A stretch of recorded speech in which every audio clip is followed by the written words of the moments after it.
Pada 12 Juli 2017, pemerintah menerbitkan Peraturan Pemerintah Pengganti Undang-Undang Perpu Undang-Undang tentang Organisasi Kemasyarakatan Ormas. Dengan pertimbangan Undang-Undang Ormas sebelumnya, Undang-Undang Nomor 17 Tahun 2013 tentang Ormas, sudah tak lagi memadai sebagai sarana mencegah ideologi ormas yang bertentangan dengan Pancasila dan Undang-Undang Dasar 1945. Pada Selasa 24 Oktober 2017, DPR mengesahkan Perpu Nomor 2 Tahun 2017 tentang Ormas menjadi undang-undang. Pasca pengesahan undang-undang tersebut, Presiden Joko Widodo menegaskan pengesahan Perpu menjadi undang-undang oleh DPR adalah upaya eksekutif dan legislatif untuk menjaga Pancasila dan NKRI dari pihak-pihak yang mencoba memecah belah bangsa. Untuk apa Perpu Ormas ini dibuat? Jelas sekali untuk menjaga persatuan kita, untuk menjaga kebinekaan kita, untuk menjaga ideologi negara kita Pancasila, untuk menjaga negara kesatuan Republik Indonesia. Ini menyangkut eksistensi negara di masa-masa yang akan datang. Ada 8 pokok perubahan Undang-Undang Ormas. Di antaranya, ketentuan mengenai bidang kegiatan ormas diserahkan pada kebijakan masing-masing ormas. Bab mengenai keputusan organisasi dihapuskan. Penambahan syarat pendirian ormas yang didirikan oleh warga negara asing dan badan hukum asing. Perbaikan terkait definisi kegiatan politik. Pelarangan menggunakan bendera ormas menyerupai bendera merah putih. Melakukan kegiatan yang menjadi tugas dan wewenang penegak hukum sesuai ketentuan perundang-undangan. Perubahan mekanisme pemberian sanksi penghentian sementara kegiatan ormas.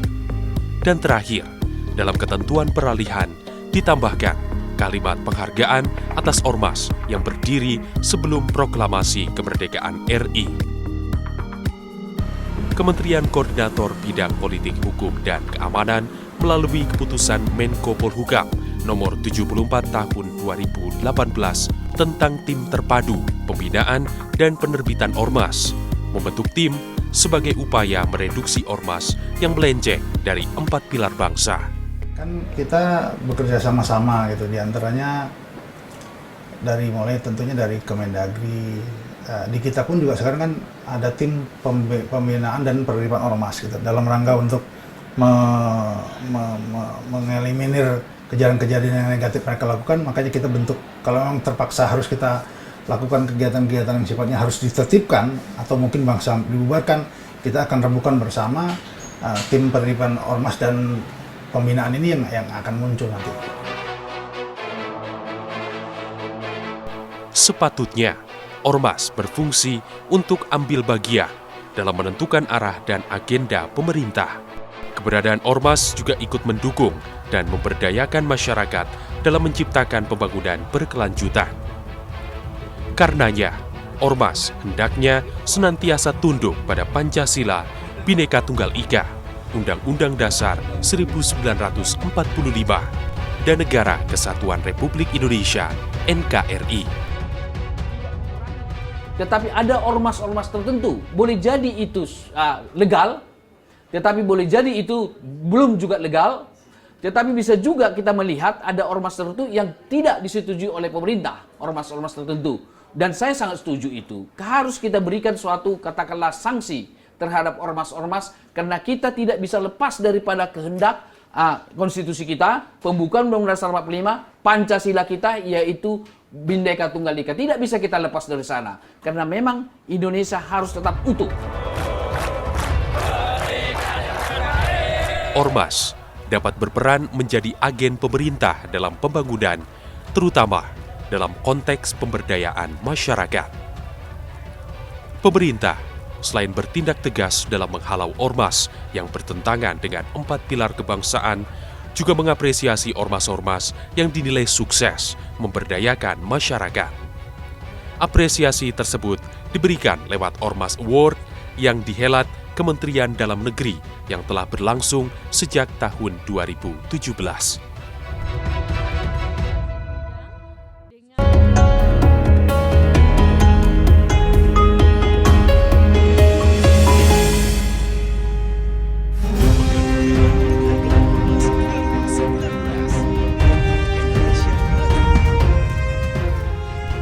Melalui Perpu Nomor 2 Tahun 2017 tentang organisasi kemasyarakatan yang diubah menjadi Undang-Undang Ormas, pemerintah secara tegas dapat membubarkan ormas-ormas yang bertentangan dengan pilar kebangsaan. Namun di sisi lain, pemerintah memberikan apresiasi bagi ormas yang dinilai membawa kontribusi positif di masyarakat. Apresiasi tersebut dilakukan Kementerian Dalam Negeri yang memberikan anugerah pada ormas sesuai Pasal 41 Undang-Undang Nomor 17 Tahun 2013 tentang Ormas. Penghargaan ini diberikan Kemendagri sejak tahun 2017 yang dianugerahkan kepada ormas terpilih dari beberapa bidang, yakni pendidikan, demokrasi, pemberdayaan perempuan, lingkungan hidup, dan penanggulangan bencana. Pemerintah memberikan apresiasi kepada ormas-ormas. Ada reward, ada punishment. Tadi kami katakan bahwa ada sanksi bagi ormas yang melanggar peraturan perundang-undangan.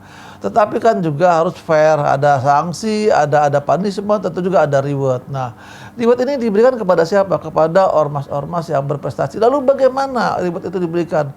Kami melibatkan tim ahli yang yang kompeten pada bidangnya dan mempunyai integritas yang sangat tinggi, dan publik juga mengetahui orang-orang yang kami tunjuk itu ada dari akademisi, ada dari praktisi ormas, ada dari media, semuanya lengkap satu tim itu. Jadi semua terwakili. Nah, Kemendagri mencatat per Februari 2020, jumlah ormas yang resmi terdaftar di pemerintah berjumlah 439.504. Dan pada Ormas Award Kemendagri tahun 2019, Perkumpulan untuk Pemilu dan Demokrasi, Perludem, meraih penghargaan ormas terbaik di bidang tata kelola pemerintahan. Ada Direktorat Ormas, Dirjen, maupun Kementerian Dalam Negeri. Perludem berdiri pada Januari 2005 dengan status Badan Hukum Perkumpulan. Ide pendirian Perludem tercetus di sela-sela rapat evaluasi Panwas seluruh Indonesia pasca pemilihan legislatif, Pileg, dan pemilihan presiden Pilpres tahun 2004. Lingkup kegiatan Perludem sepanjang perjalanan organisasi beragam dengan advokasi sebagai kegiatan utamanya. Advokasi yang dilaksanakan Perludem dilakukan dengan pendekatan berdasarkan bukti atau evidence base, sehingga substansi advokasinya memiliki kekuatan akademik yang kuat. Secara umum, kegiatan Perludem meliputi pengkajian terhadap pelaksanaan pemilihan umum di Indonesia, pelatihan terhadap seluruh pihak, baik pemangku kepentingan maupun masyarakat yang terlibat dalam proses pemilu serta masyarakat umum. Selain itu, Perludem juga turut memantau penyelenggaraan pemilu. Sebagai organisasi nirlaba mandiri, sumber dana kegiatan Perludem berasal dari penggalangan serta bantuan lain yang tidak mengikat. Hal itu dilakukan demi menjaga independensi organisasi. Perludem beberapa kali mengajukan uji materi yang dilayangkan ke Mahkamah Konstitusi terhadap regulasi yang berkaitan dengan pemilu. Seperti yang dilakukan Perludem bersama Koalisi Perempuan Indonesia, KPI. Pada 12 November, Perludem dan KPI mengajukan uji materi terhadap Undang-Undang Nomor 8 Tahun 2015 tentang Pilkada. Dalam gugatannya, Perludem dan KPI meminta agar frasa atau sudah atau pernah kawin dalam pasal 1 angka 6 Undang-Undang Nomor 8 Tahun 2015 dihapus. Meski permohonan tersebut ditolak oleh Mahkamah Konstitusi, namun Perludem tetap berikhtiar menjadikan pemilu sebagai bagian dari berjalannya demokrasi di negeri ini berjalan dengan baik. Karenanya, perbedaan pandangan yang sering terjadi antara Perludem dengan pemerintah tak menjadikan hubungan keduanya dingin. Beda pandangan justru memperlihatkan indahnya demokrasi.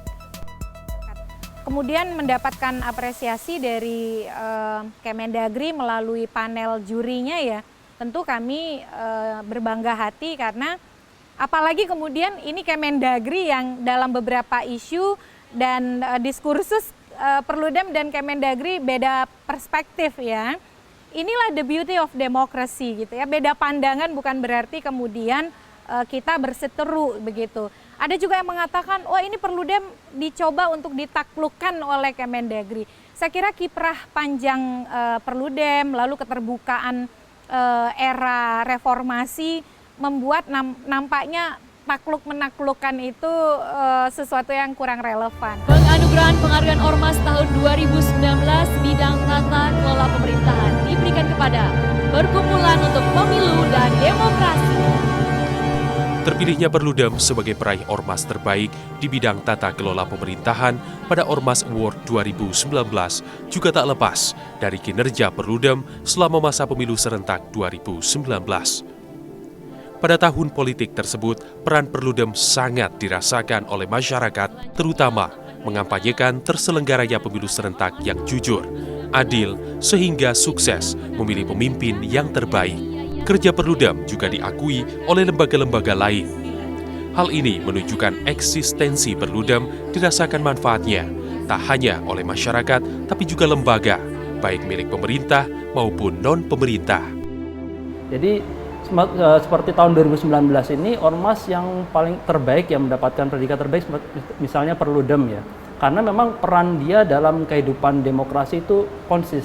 Dalam arti itu berkaitan dengan 2019 memang tahun politik di mana Perludem pada 2019 sangat aktif untuk mengkampanyekan bagaimana pemilu yang sehat dan bagaimana kehidupan demokrasi itu terwujud. Aktor yang berkompetisinya sama kayak 15 tahun sudah, Perludem turut mengawal demokrasi di negeri ini.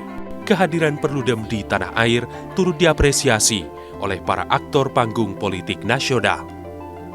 Para partai politik pun kerap menggunakan jasa Perludem sebagai organisasi kemasyarakatan yang bergerak di bidang kepemiluan untuk bersama-sama bertukar pikiran tentang masa depan demokrasi Indonesia.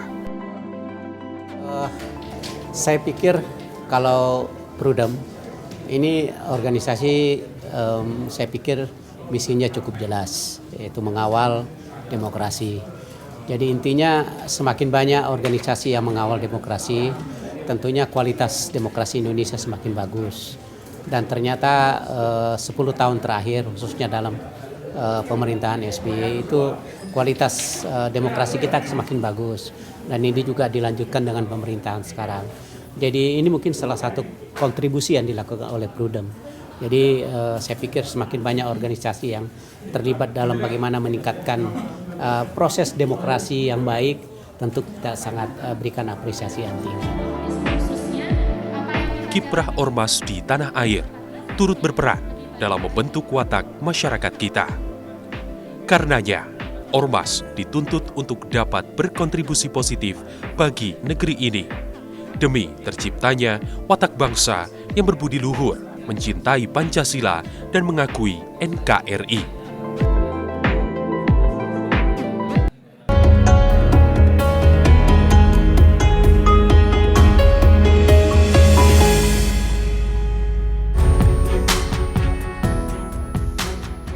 Berdasarkan data Kemendagri pada Maret 2020, tercatat jumlah ormas di Indonesia mencapai 439.504. Artinya, setiap hari jumlah ormas selalu bertambah. Saat ini, ormas sudah memasuki seluruh aspek kehidupan, baik keagamaan, politik, ekonomi, sosial, budaya, pertahanan, dan keamanan. Dengan pertumbuhan ormas yang pesat, penting melakukan pengawasan dan pembinaan ormas secara berkala agar ormas mampu berkontribusi positif bagi pemerintah dan masyarakat. Sinergitas yang baik antara pemerintah, ormas, dan masyarakat akan menciptakan keamanan, keselarasan, dan kedamaian. Kemendagri sebagai pemegang amanah pelaksana pembinaan ormas di daerah sejak tahun 2017 menyelenggarakan acara penganugerahan bagi ormas berprestasi yang memberikan kontribusi nyata bagi pemerintah dalam ikut serta melaksanakan pembangunan dan meningkatkan kesejahteraan masyarakat. Penganugerahan serupa juga diberikan kepada pemerintah daerah yang berhasil melakukan pembinaan terhadap ormas. Upaya tersebut merupakan bentuk apresiasi pemerintah kepada ormas dan Pemda terkait pembinaan ormas. Ormas di dalam memainkan perannya itu mempunyai dampak positif juga bagi pemerintah, khususnya terhadap kebijakan-kebijakan yang dikeluarkan. Ormas ini kan sebagai pilar demokrasi, sebagai suatu institusi kontrol bagi pemerintah. Tentunya kebijakan-kebijakan yang dikeluarkan oleh pemerintah itu juga dapat dilihat oleh ormas. Dan sampai sejauh mana dampaknya, ya dampaknya sangat besar sekali. Beberapa kebijakan-kebijakan yang akan dikeluarkan oleh pemerintah selalu mensosialisasikan kepada masyarakat melalui ormas-ormas, sehingga ormas-ormas tersebut dapat mengetahui kira-kira kebijakan apa saja yang akan dikeluarkan oleh pemerintah dan kemana arahnya. Salah satu pemerintah daerah yang berhasil menorehkan prestasi dalam pembinaan ormas adalah pemerintah Kabupaten Pasuruan di Jawa Timur. Pada tahun 2018, Pemkab Pasuruan meraih penghargaan kategori pemerintah daerah pembina ormas terbaik se-Indonesia dari Kementerian Dalam Negeri. Pemkab Pasuruan dinilai berhasil bersinergi dan membina sejumlah ormas di Kabupaten Pasuruan. Berdasarkan data di Bakes Bangpol, Kota Pasuruan pada tahun 2019, jumlah ormas yang ada sebanyak 329. Di antaranya, 97 telah memiliki legalitas. Salah satu ormas terbesar di Kabupaten Pasuruan adalah Banser, beranggotakan 1.300 orang. Ormas berbasiskan unsur keagamaan ini memiliki ikatan kuat dengan masyarakat di Pasuruan. Banser memiliki program kerja untuk memberdayakan masyarakat di Kabupaten Pasuruan, meliputi mengadakan bakti sosial, membantu korban bencana alam, bekerja sama dengan Karang Taruna dalam kegiatan kepemudaan, serta mendukung program lainnya yang dicanangkan oleh pemerintah Kabupaten Pasuruan. Kalau di Kabupaten Pasuruan, saya kira ormas ini menjadi bagian dari aset ya, saya mengartikan begitu. Ya, salah satunya tentu Nahdlatul Ulama, di dalamnya ada Ansor dan di dalamnya ada Banser. Banyak program-program pemerintah sebenarnya yang tentu ini sangat membutuhkan dukungan dari masyarakat. Nah, salah satunya di dalamnya tentu ada organisasi kemasyarakatan. Di dalamnya ada Banser. Sehingga program-program pemerintah ini paling tidak Banser ini ikut mendukung. Salah satu contoh kecil aja soal pemberantasan narkoba. Bagaimana pemuda-pemuda Ansor, kemudian anggota-anggota Banser ini juga ikut terlibat di dalam mensosialisasikan, di dalam mengantisipasi persoalan narkoba. Yang kedua, soal kebencanaan daerah misalnya. Ya, sukarelawan kebencanaan daerah, ya malah kebanyakan dari sahabat-sahabat dan teman-teman Ansor dan Banser. Ini bentuk sinergisitas antara organisasi kemasyarakatan, dalam hal ini Banser dengan pemerintah. Pemkab Pasuruan kerap melibatkan ormas untuk terjun langsung ke masyarakat dalam melakukan berbagai kegiatan. Hal ini mampu menghilangkan stigma negatif mengenai ketidakharmonisan hubungan antara pemerintah dan ormas.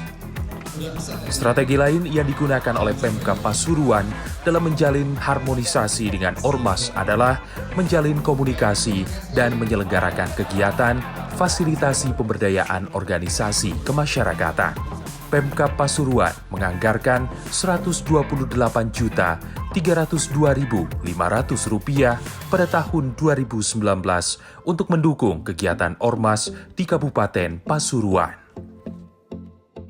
Pihak Pemkab ini bukan hanya mengontrol kepada kelompok-kelompok atau komunitas-komunitas yang dibentuk oleh masyarakat, tapi juga melakukan pembinaan pastinya.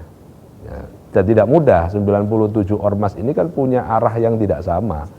Nah, ini membina mereka untuk membuat Kabupaten Pasuruan menjadi kondusif, menjadi iklim yang kemudian secara ormas ini toleransi, kemudian saling menghormati di antara sesama ormas, berkomunikasi secara aktif sesama ormas. Ini kan juga tidak lepas dari keaktifan Pemkab untuk melakukan kegiatan-kegiatan pembinaan kepada ormas-ormas ini.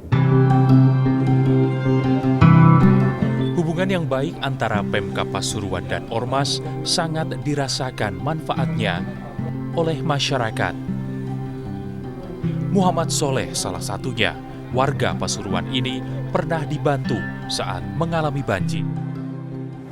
Untuk tanggapannya itu sangat positif atau banyak manfaatnya, sebab kalau ada musim-musim hujan itu banyak kejadian banjir, apalagi di tempat sekelilingan pondok saya itu kebetulan sekali hujan pasti banjir, itu selalu membantu. Menciptakan harmonisasi antar pemerintah daerah dan organisasi kemasyarakatan sangatlah perlu, karena dengan terjalinnya hubungan baik antar organisasi akan membawa kedamaian di lingkungan masyarakat.